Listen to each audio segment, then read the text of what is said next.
Welcome back to Scotland. So I'm out today with my friend Simon. Say hello, Simon. Good morning.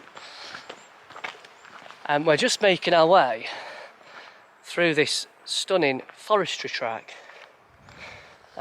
Loch Long we can see just beneath us.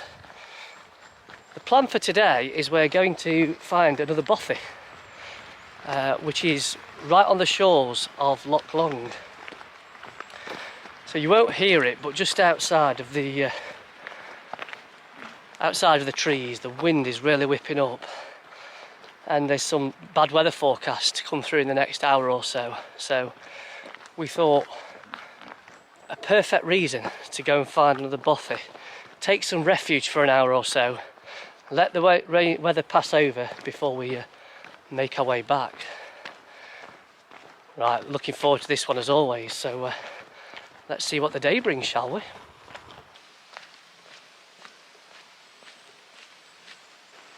So Loch Long has come into view now. See some of the plantations been felled recently by the look of it.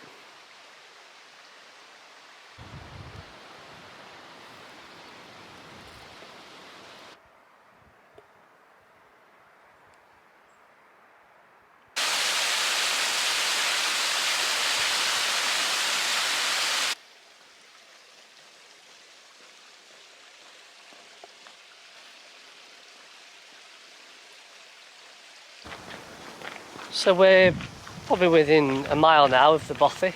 I think in total it's just under 5 miles from where we left the car.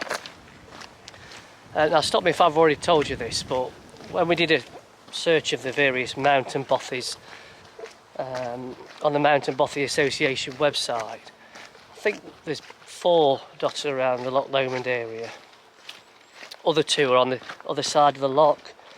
I know one you pass on the West Highland Way, which we're planning on walking next year, so we thought we'd leave that until then. But as you can imagine, I mean, most of the bothies are further north as you get into some of the more wild and remote parts of Scotland. Definitely interesting, and you know, I really want to go and see more of them in the coming months and years.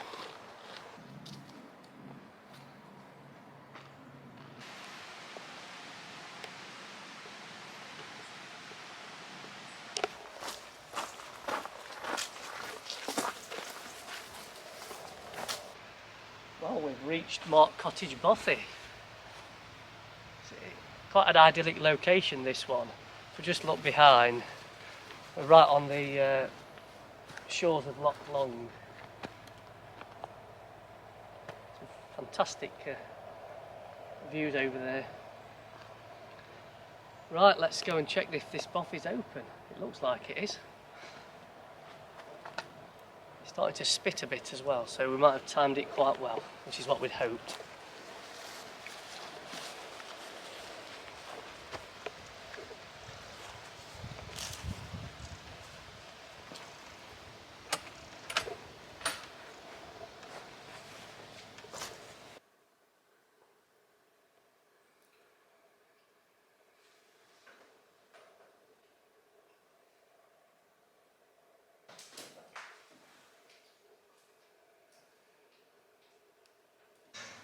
Right, well, we've had a bit of food, so I'll show you around the Mark Cottage Bothy. I mean, this is the kind of sitting area. Absolutely fantastic, it's quite big. A couple of settees in here.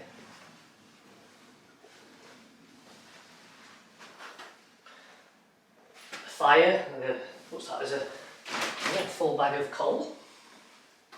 Not cold enough to set a fire up in here at the moment. Looks like there's quite a lot of stuff left for the weary traveller. Oh, what's this? Box of red wine. It was only opened 3 days ago as well. Fantastic.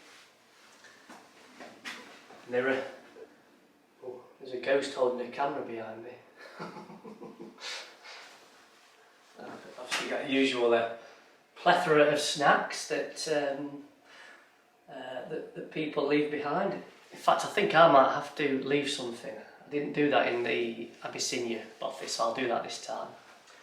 Oh, there's the Bothy book, so we'll fill that in before we go. Right, let's go and have a look at the sleeping area.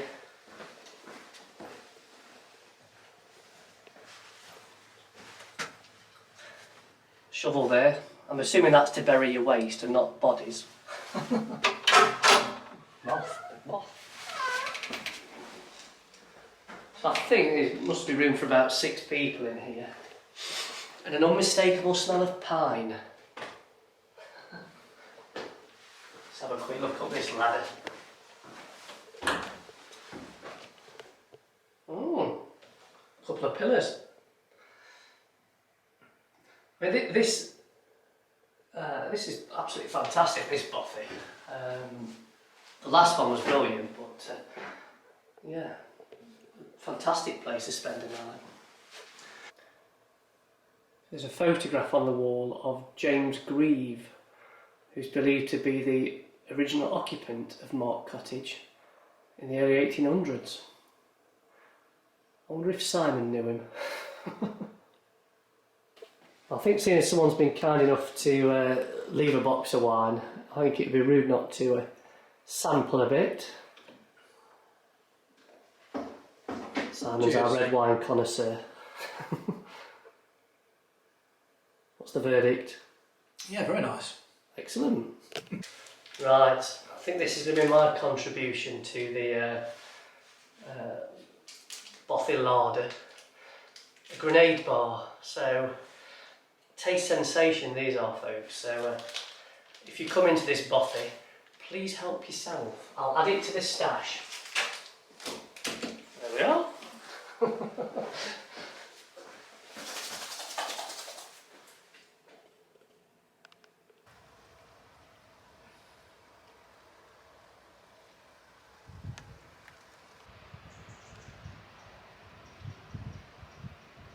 Right, we're going to have a walk out and see what we can see, shall we? Simon's he's bought his photography camera, so he's getting a few pictures of the boat out there.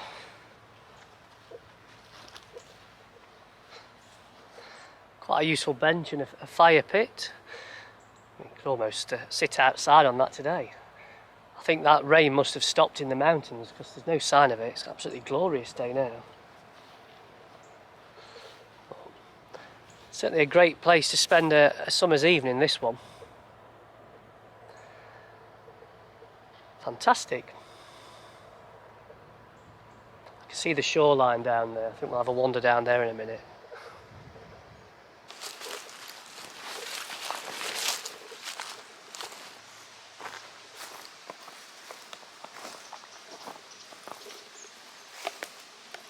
So I thought I'd have a wander down to the shoreline of Loch Long. Some nice views over to some corbets that I've got no hope of pronouncing. It's a fabulous place to spend a bit of time. And if you've got a means of getting out into the loch, you could even do a bit of fishing.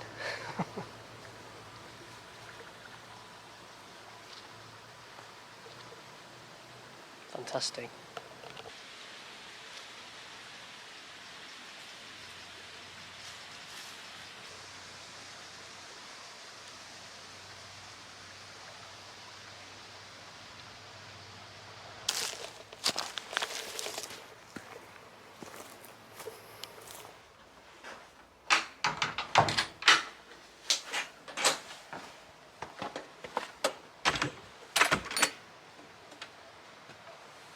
Right, time to make a move. Of course, we've left no trace, obviously apart from that grenade bar that I've left for a weary traveller, but hopefully that'll come in useful.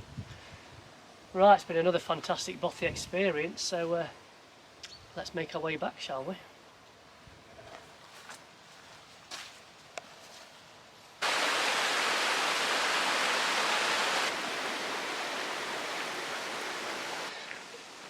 So just in case you're wondering, I did sign the bothy book, and of course another shameless plug to my YouTube channel. I am wondering whether my employer would consider paying me for a couple of years to go and visit all of the bothies in Scotland. I think that'd be a job I'd enjoy.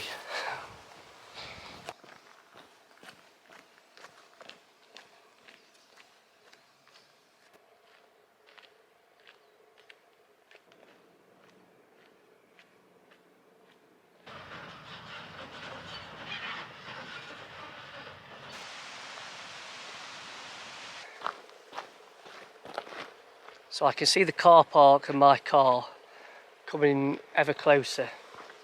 So we're almost at the end of another fab walk. Did you enjoy that one, Simon? Yeah, it's been good. It has been good, I agree. So that's the second of the bothies that we'd planned to check out whilst we're in Scotland. I think the plan tomorrow is, because the winds are due to calm down a little bit, I think the plan is we're going to go and check out another Munro tomorrow. Still need to decide on which one. But I've absolutely loved the chance to check out a couple of proper mountain bothies. I just don't think they exist in England. I think Scotland is the place to find a bothy if that's the kind of thing you're interested in.